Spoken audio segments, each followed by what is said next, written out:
Anak? Anong ginagawa niyo dyan? Hindi po kasi kami nakasali sa birthday ni Wilbert.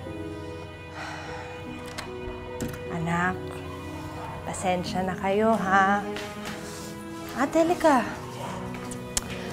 Pasensya na kayo kasi hindi tayo invited. Buti naman at hindi mo iimbitahan yung mga anak ni Janice. Akala ko makikita ko yung mga kutong lupa dito eh. Bakit ko naman sila iimbitahan? Eh di gusto mo nagkagulo. Bakit naman magkakagulo? Magkakasundo naman yung mga bata ah. Kita mo yung anak mo. Birthday na birthday. Ang lungkot-lungkot. Hindi mo inimbitahan yung kalaro niya. Han, maiingay at magugulo kasi yung mga mahihirap na yun. Nilalayo ko na nga yung anak mo doon kasi nga masama silang impluwensya. Mami, hindi ko po ba talaga pwedeng papuntayin si Ronnie at Jenjen? Hindi.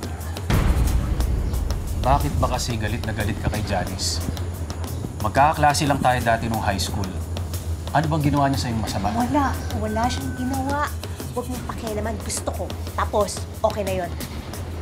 Inis ako sa kanya, okay na yon.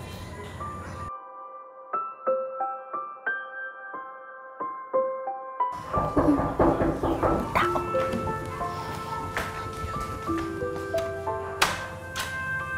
Hello. Felix, ang ginagawa niyo dito, Felix? Magandang hapon.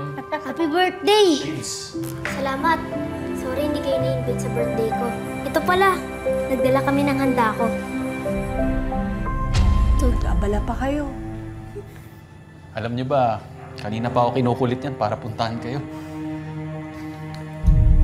Pagpasensya mo na si Virna, tingin ko, nagsiselos lang yun. Naging tayo kasi nung high school, di ba? Ano ka ba, Felix? Ang tagal-tagal na nun, no? Tsaka tinan mo, may mga pamilya na